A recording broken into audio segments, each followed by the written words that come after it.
ستړي نه یو مټو کې لا زور لرو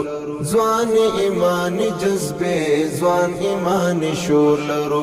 ځوان ایمان جذبې ځوان ایمان شور لرو ستړي نه یو مټو کې لا زور لرو ځوان ایمان ښاغلی امام صاحب د مسانک د محافظتي غونډ رئیس ارکان د مسافرک د محافظتي غونډ مداومین په خپل نظام ترتیب او ستاسو د راتلو ویاړ لري قطع بلندوی څارمان هدایت الله ستا نږدې درس مو د عبرت ورکړ یاد به یې لري نړۍ څو ځله راوړاندې شوه دا یاغې باغې نړۍ درس مو د عبرت ورکړ یاد به یې د عامه ساتنې ملت صدۍ معینه د لوګر ولایت په محمد اغې ولسوالۍ کې د مسانک کان محافظتي غونډې او 13 تنه ساتونکي د مسلکي او عقیدتي زده کړو وروسته فارغ شول. قوت نور لرو ستړي نه یو مټو کې لا زور لرو ځوان ایمان جذبې ځوان ایمان شور لرو ځوان ایمان جذبې ځوان ایمان جذبې ځوان ایمان راحت دی آرام سی ښاغلی امر پر ځای شو شاه أعوذ بالله من الشيطان الرجيم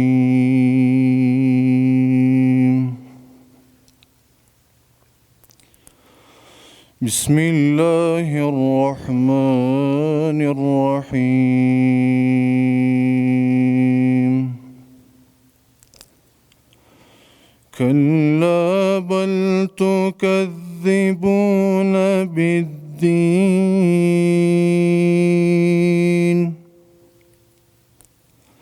وإن عليكم لحافظين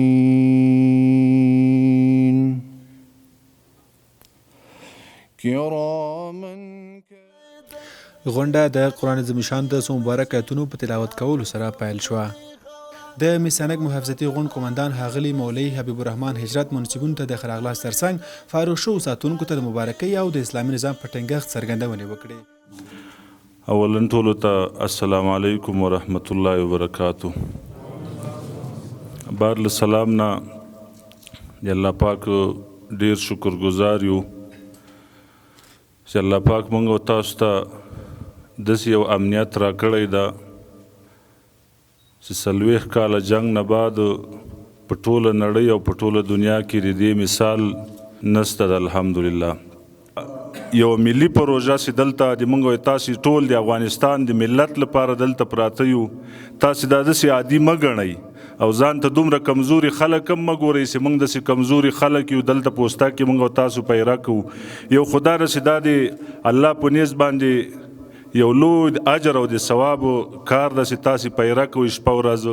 داسې عین لکه تاسې د جهاد په وخت کې اوس هم لګیا یې او مصروف یې. غونډې ته د مسانک محافظتي غونډ رئیس ارکان هم خپلې خبرې وکړې او زیاته کړه ډېر د خوښۍ ځای ده چې په ټولنه کې مو دغه ځوانان په نظامي زده کړو بوخت دي. اطیعوا الله و اطیعوا الرسول و اولی الامر منکم الآیه. محترمو مشرانو کشرانو السلام علیکم ورحمت الله وبرکاتو. اولا دی الله پاک ستاسو دغه فراغت درته مبارک وګرځوي او کوشش په دې باندې وکړئ چې دغه فراغت کې تاسو څه زده کړل استادانو څه در وښودل هغه هیر نه کړئ. په یاده غونډه کې د مسانک محافظتي غونډ اداري مرستیال هم په خپلو خبرو کې فارغ شوو ساتونکو ته د مبارکۍ ترڅنګ له دوی وغوښتل چې له خپلو زده کړو ښه ګټه واخلي او له ولس سره ښه چلند وکړي. درنو حاضرینو، یوه دوره مونږ تېره کړه د جهاد، هغه دوره تېره سوله.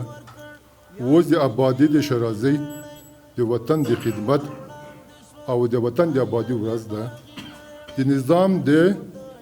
سوکالي او د نظام د پښو درولو او د نظام ته قوت ورکولو ورځ ده.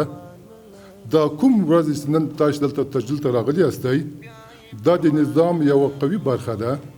په پای کې فارغ شوو ساتونکو ته د فراغت تصدیقونه وویشل شول. زه محمد جاوید د خپلې تصدیقنامې د اخیستو لپاره چمتو یم ژوند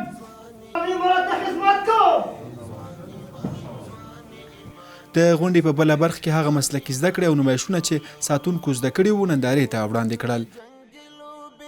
ډیر ازمایل شوي یو لا جنګ تمرین کوو اور کې پالل شوي یو ومکړې جنګي لوبې ډیر ازمایل شوي یو لا جنګ تمرین کوو اور کې پالل شوي یو سترګې مخکار زنې دي دوی سترګې څلور لرو سترګې مخکار زنې دي دوی سترګې څلور لرو ستړي نه یو مټو کې لا زور لرو ځوان ایمان جذبې ځوان ایمان شور لرو ځوان ایمان جذبې ځوان ایمان جذبې ځوان ایمان شور لرو بیا بڅوک په دې خاوره یو قدم را تیر نشي زور مو ورښودلی دی تیر تاریخ بهیر نشي بیا بڅوک په دې